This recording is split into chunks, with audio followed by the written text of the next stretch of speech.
Hi everybody, welcome to the Witching Week. Today is episode number 38 and I'm your host, Darren. Hi witches, so welcome back to the channel. It's Friday, hooray! I hope you've had a really lovely week. It comes around really quick, doesn't it? I'm really on the go slow today. My brain is super slow, so please just bear with me. A few of you have said just in the recent couple of weeks, last few weeks, that the Witching Week is like having a cup of tea with an old friend, and that's really the feeling I wanted to go for. So thank you so much. Thank you if you're here and if you've been watching these episodes. I really appreciate you guys, and I'm just going to take it slow today because my brain is on the go slow. So last week in episode 37 we were talking about those small acts of magic, those little acts, those little activities and actions that we can, take on into our sort of everyday life, and they make up the bulk of our practice, and they fill in the gaps between the larger acts of magic and the larger rituals and the bigger things that we have going on. And for me this week, that's definitely been a thing. It's definitely been something to lean on. So we had a stomach bug hit our household last weekend. So on Saturday night, all the way through to Sunday, our middle child, she was being sick, and then my husband managed to catch it off of her. So all of Sunday into most of Monday, he was being sick as well. So I've been busy washing sheets, emptying buckets of sick, fetching glasses of water, looking after people. So finding those little moments to do something mindful and magical has really made the difference. So if you really want to know more about that, then go and check out episode 37 and you'll understand a little bit more what we're talking about there. So on Monday 22nd of May, we had World Goth Day. So if you celebrated that, I hope you had a fantastic day. I have to admit, I don't exactly know what the definition of a goth is. I just know that it wouldn't apply to me. It would apply to my best friend and some of her friends, but I hope you had a really happy day if you celebrated it. And so talking of appearances, as you can see, I've gone purple. I thought that might be fun. I've got a couple of events coming up, and also I just really wanted to just brighten myself up a bit. I was feeling a bit drab, feeling a bit grey, which there's nothing wrong with that. As you know, I've grown all my grey out, which is how I've got these lovely sort of bright contrasting streaks. But I wanted to show you this picture, and it's all related. So as you can see, we have Martha Stewart on the right, who's age 81, and we have a lady called Apo Wang Od on the left, and she is 106, and she is a tribal tattooist from the Philippines, and I believe she's become sort of quite well known both for her work and for her amazing looks. Now both these women are beautiful in their own right, I would say. I really want to know what your thoughts and feelings are on this subject and what they are on the appearance of these two ladies. I personally am more comfortable with the picture on the left, Apo Wang Od. For a start, I think she looks beautiful.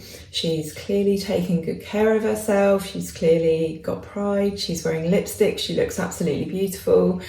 And Martha Stewart, she looks absolutely fantastic at all. I'm not in the habit of dissing other women.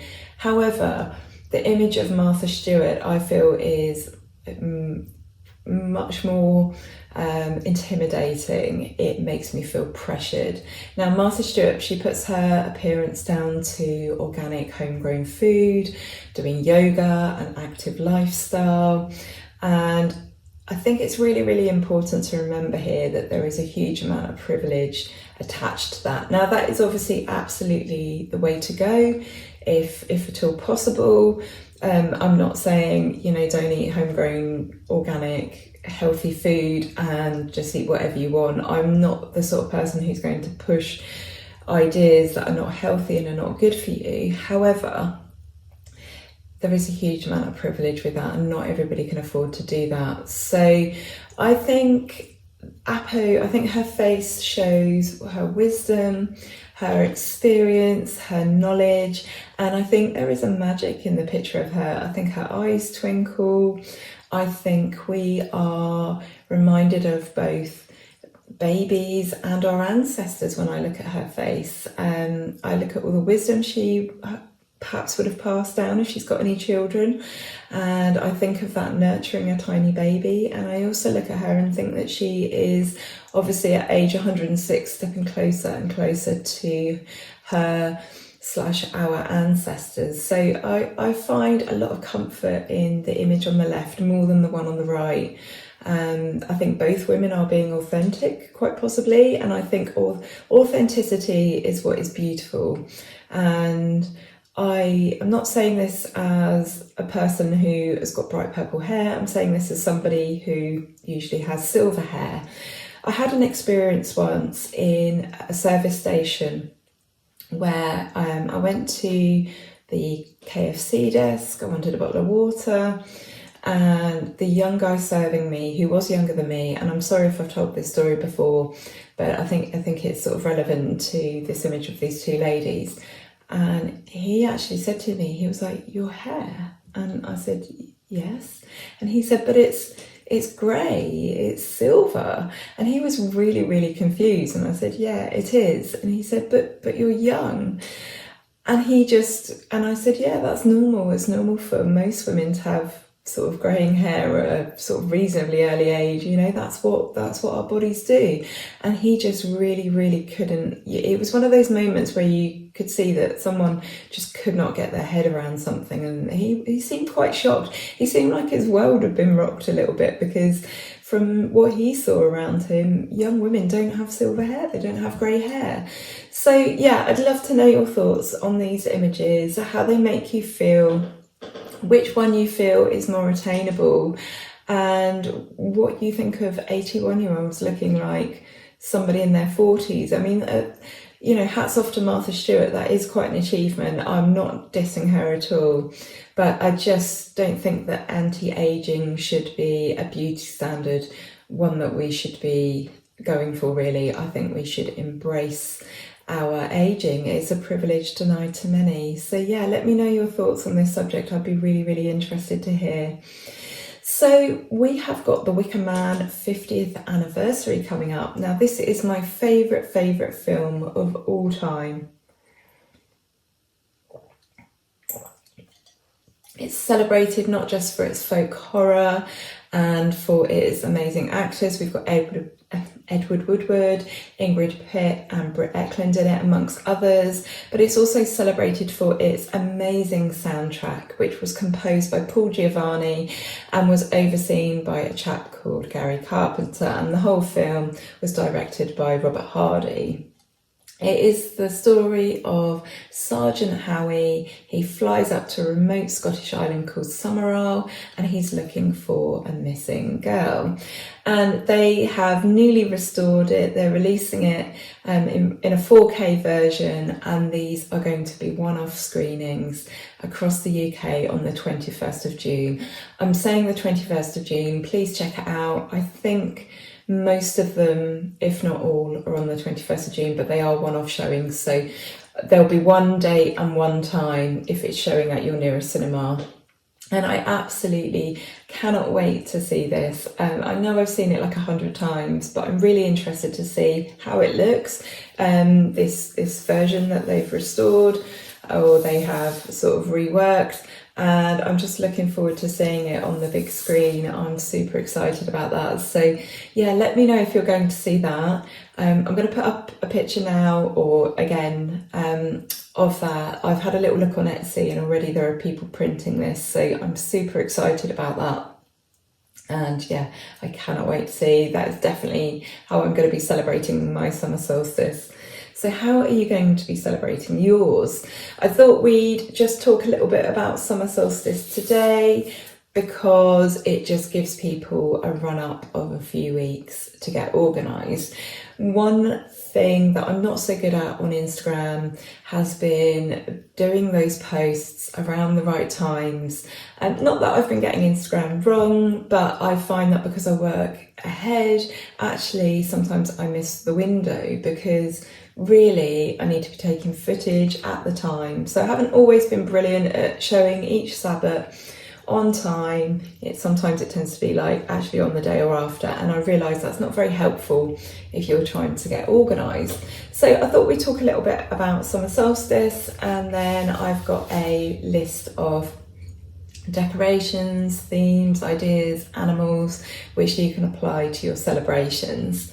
So like I was saying in my video last week, I was talking about small acts of magic, and I was saying that if you're not sure what to do for the 8 Sabbaths festivals, sorry, I told you we'd be on the go slow today with my brain, plan it a year ahead. You know, make notes, watch what other people are doing, look at their celebrations, look at their altars.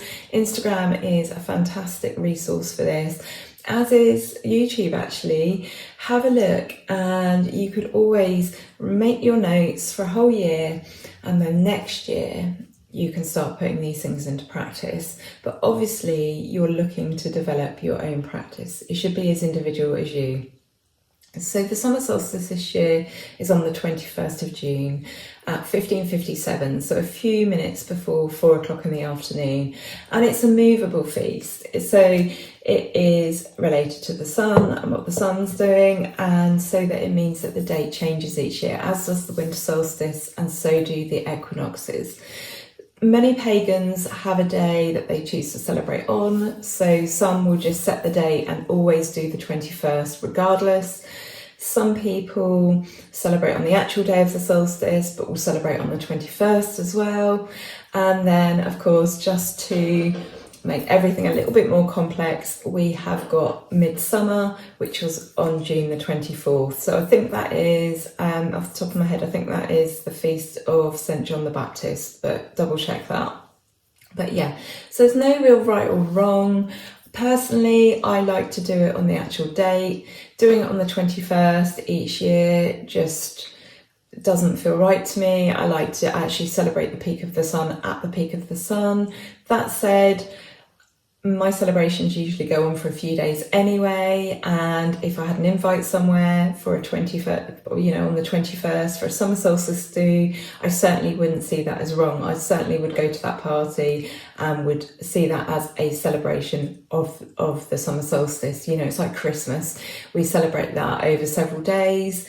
Many of us celebrate Yule, but in terms of Christmas, I'm using this as an example because most people understand this as an example, but we might see friends and family over several days over Christmas and between Christmas and New Year, because that is the time of year. This is the energy. So don't get too hung up about when to celebrate or not celebrate. It's really not the end of the world if you don't get a chance to celebrate on the actual day. So at this time of year, the Earth's tilt, the North Pole is tilted towards the sun at its maximum, or at a maximum. So the North Pole is tilting at 23.4 degrees towards the sun, and the Earth appears at its highest, the sun appears at its highest elevation. Let's put my teeth in, with a noontime position that doesn't move for several days. So we always talk about the standstill that we have on the solstices. So in terms of the days getting shorter, there'll be a couple of days of standstill where the length of daylight doesn't change. So it's like the winter solstice. We have the winter solstice usually around the 21st of December, and then everything stands still. And then usually around the 25th or 26th of December, we'll start to gain extra daylight hours, extra time. So, and that is when the sun is born. So it's the same at the summer solstice as well. We will have a point of standstill before the daylight starts to draw in. So we will be celebrating the longest day and the shortest night, and we're celebrating peak solar energy. So I did actually make a list of the amount of daylight or daylight hours and minutes that different places get around the world. So in London, I'm obviously a few hours from London, but in London we get 16 hours and 38 minutes of daylight. Edinburgh, so up in Scotland, gets 17 hours and 36 minutes. Murmansk in Russia gets 24 hours of light, that's very high north. Reykjavik in Iceland gets 21 hours and 8 minutes, and Stockholm in Sweden gets 18 hours and 37 minutes. So there's only about an hour, and there's 1 hour and 1 minute between Edinburgh and Sweden, Stockholm. So I thought that was really, really interesting. So just like at Beltane, the hard work of the harvest is yet to be upon us. So traditionally in communities, this was another great time to celebrate, to enjoy spending time outside, to enjoy good food and family and friends. And in the days leading up to the summer solstice, the Romans celebrated Vesta. She was a goddess of hearth, home and family. And at this time of year, we are celebrating the culmination of things, projects. We are celebrating achievement and victory, all those joyful and hopeful thoughts and feelings. It's a wonderful time of year, and in Sweden they actually embrace it as a major holiday, so it's as big as Christmas in terms of the country and how the country reacts, and you know, like the closing down of the country. For some people, the summer solstice marks the true start of summer. Obviously we have July and August and even some of September, which can be, you know, very, very warm. But for other people, midsummer is literally that. It's midsummer. The summer solstice is in the summer. So how do you feel about that? Do you feel like it's the beginning of summer, the middle of summer, or somewhere sort of in between, perhaps the sort of the beginning? Yeah, what do you think? What do you think? I mean, for some people, the summer solstice is literally the first day of summer. I wouldn't say that at all. I think that already at this point in May, we've started the summer. For me, that's what Beltane was all about. But I'd love to know what you think. So in terms of decorating your altar, we want to be thinking about colours associated with the sun. So we're thinking yellows, oranges, golds, green. Some things are still very much green, and even blue. I think of a bright blue summer sky. In terms of crystals, it's all those sort of yellow goldy crystals. Amber, citrine, tiger's eye, absolutely anything that you relate to this time of year. These magical correspondences, there's no right or wrong. Just because I'm saying them doesn't make them correct necessarily. It's whatever you want to associate with this time of year. And in terms of animals, we're thinking the bee, we're thinking the butterfly, I'm thinking birds. The birds are always very active and seem to be very pleased that the weather's good. We're thinking sea creatures, we're thinking snakes, and also the wren is sometimes associated with the summer solstice. And I've noticed this with the Wheel of the Year, because the wren is very much associated with Yule. It seems to be associated with the summer as well. Foods, in terms of foods, basically anything that you would eat in the summer. So salad, cold raw vegetables, chicken, potato salad, herbed breads, wine, anything that you make that is sun-shaped. So you can make some nice sun-shaped biscuits, honey cake, that's another food associated with the summer solstice. And I would say it's just whatever is traditional to you and your family, really. There's no right or wrong. If you decide to put on a spread to celebrate the summer solstice, then absolutely anything you put on that table is appropriate, really. And in terms of activities, you could make a flower crown, you could go for a picnic, you could throw a barbecue or an outside party, you could have a pool party if that's something that, you know, could happen, or you have a pool. I'm going to say if something that could happen in your area because it's warm enough, because believe it or not, we can have quite cold days in the summer here. But the last few years it's been really hot and really dry. You could go strawberry picking. There's lots of schemes like that out in the countryside where I am. You could go to a lavender farm. You could leave out offerings for the fae. You could just celebrate the sun somehow. You could get up and do some sun salutations. Obviously on the solstice you could stay up all the night before, ready to see the sunrise, which happens obviously really, really early. You could have a bonfire. I think for me personally, it's just making the most of being outdoors and being warm and being comfortable. That's where it lies for me. I'm just so happy to be alive in the summer. The stresses and the burdens of the winter have been lifted. And obviously I'm feeling this a lot more this year, having not been able to heat our home properly in the winter. Winter and summer has had, all right, we're not quite sort of fully into the summer, but already winter and summer have very defined meanings for me. It's become very meaningful.